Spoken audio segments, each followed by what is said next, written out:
بسم اللہ الرحمن الرحیم۔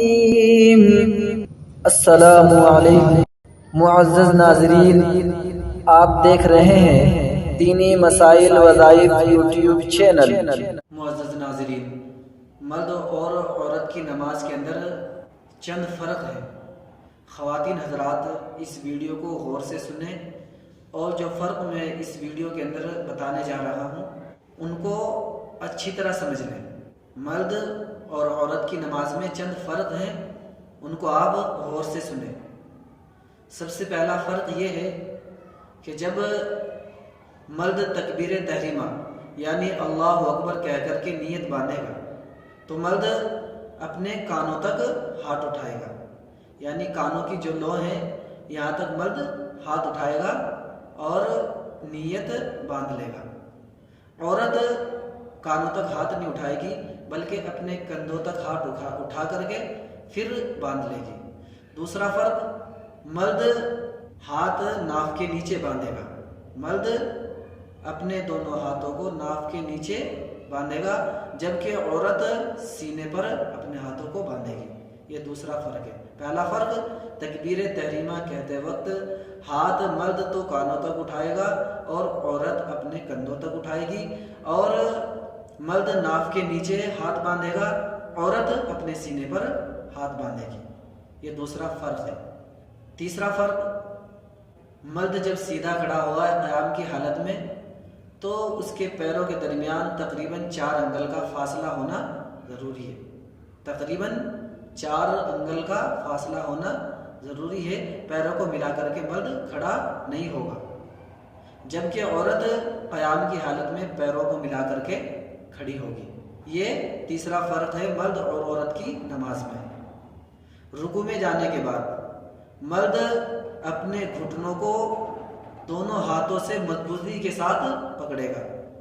جب مرد رکوع میں جائے گا تو اپنے دونوں جو گھٹنے ہیں ان کو اچھی طرح مضبوطی سے پکڑے گا اور انگلیوں کو بالکل کھلی رکھے گا اور سر اور سرین کو بالکل برابر رکھے گا،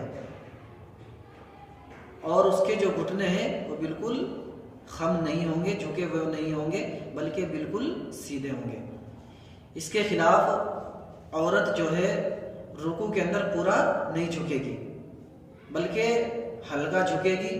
دوسری بات، رکوع کے اندر خواتین حضرات گھٹنوں کو مضبوطی سے نہیں پکڑے گی بلکہ آہستہ سے گھٹنوں کو پکڑے گی اور گھٹنوں کو ہلکے سے خم کر دے گی، یعنی زیادہ گھٹنوں کو بالکل سیدھا نہیں رکھے گی، ہلکا سا پا کر کے رکھے گی۔ یہ رکوع کا فرق ہے مرد اور عورت کی نماز کے اندر۔ عورت سمٹ کر سجدہ کرے گی، یعنی کہ پیر کھڑا نہیں رکھے گی، جبکہ مرد اپنے دونوں پیروں کو کھڑا کر کے رکھے گا اور انگلیوں کو قبلے کی جانب رکھے گا۔ عورت سجدے کی حالت میں کونیوں کو زمین سے ملا کر کے سجدہ کرے گی، اسی طریقے سے پیٹ کو ران سے ملا کر کے سجدہ کرے گی، یعنی سمٹ کر کے سجدہ کرے گی۔ اس کے برخلاف مرد کونیوں کو زمین سے الگ رکھے گا، پیٹ کو ران سے الگ رکھے گا۔ یہ مرد کا سجدہ کرنے کا طریقہ ہے۔ پھر تشہد یعنی التحیات کے اندر عورت دونوں پیروں کو دائیں طرف نکال کر کے بائیں کولے پر بیٹھ جائے گی۔ اس کے برخلاف مرد ایک پیر کو کھڑا کرے گا اور بائیں پیر پر بیٹھ جائے گا۔ پھر تشہد کے اندر مرد اپنی انگلیوں کو اپنی حالت پر رکھے گا، یعنی نہ زیادہ کھلی ہوں گی نہ زیادہ بند ہوگی، جبکہ عورت اپنی انگلیوں کو تشہد کی حالت میں ملا کر کے رکھے گی۔ یہ فرق ہے تشہد کے اندر مرد اور عورت کی نماز کے اندر۔ اور ایک فرق مرد اور عورت کی نماز میں یہ ہے کہ عورت کسی مرد کی امامت نہیں کر سکتی۔ عورت کے لیے مرد کی امامت کرنا جائز نہیں ہے، جبکہ ایک مرد عورت کی امامت کرا سکتا ہے۔ اور مرد کا جماعت میں شریک ہونا یہ سنت مؤکدہ ہے، جبکہ عورت کا جماعت میں شریک ہونا یہ مکروہ ہے۔ اور اگر عورتیں جماعت کریں، جیسا کہ بعض جگہ دیکھا گیا ہے کہ عالمہ ہوتی ہے، حافظہ ہوتی ہیں، قاریہ ہوتی ہیں، وہ رمضان المبارک کے مہینے کے اندر جماعت کے ساتھ نماز ادا کرتی ہیں، تو عورتیں کی جو عالمہ یا حافظہ یا قاریہ جماعت کرائے گی تو وہ صف کے بیچ میں ہی کھڑی ہوگی، صف کے بیچ میں کھڑی ہوگی، اور مرد اگر امامت کرائے تو مرد کو آگے کھڑا ہونا ہوتا ہے۔ تو یہ جماعت کے اندر فرق ہے مرد اور عورت کی نماز کے اندر۔ عورت اگر جماعت کرانا چاہتی ہے اور رمضان مبارک کے مہینے کے اندر جیسا کہ بعض جگہ دیکھا گیا ہے، ویسے تو عورتوں کی جماعت مکروہ ہے، کراہت ہے اس میں، لیکن اگر کرانا چاہتی ہے اور وہ کرا رہی ہے تو عورت امامت کرتے ہوئے صف کے بیچ میں کھڑی ہوگی، جبکہ مرد آگے کھڑا ہوگا۔ مردوں کے لیے جماعت میں شرکت کرنا پسندیدہ ہے اور عورتوں کے لیے پسندیدہ نہیں ہے۔ عورتوں کے لیے جماعت میں شرکت کرنا یہ ناپسندیدہ ہے، پسند نہیں ہے، جبکہ مردوں کے لیے جماعت میں شرکت کرنا یہ سنت مؤکدہ ہے، مسنون ہے۔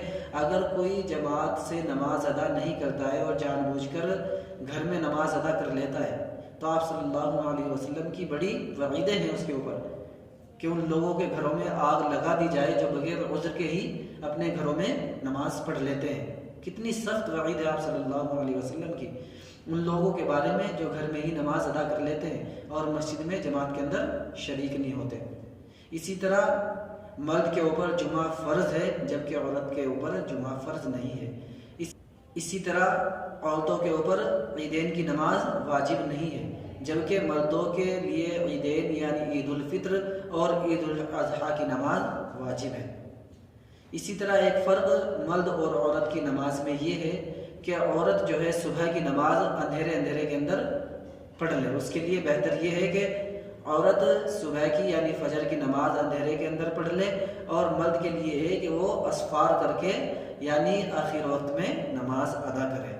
یہ چند فرق ہیں مرد اور عورت کی نماز کے اندر۔ آپ سبھی حضرات ان کو دیکھیں اور غور کریں اور ان کو اچھی طرح سمجھ لیں۔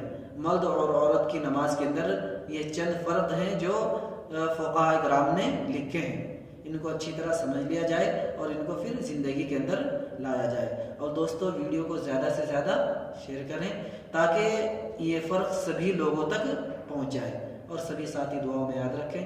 السلام علیکم ورحمۃ اللہ وبرکاتہ۔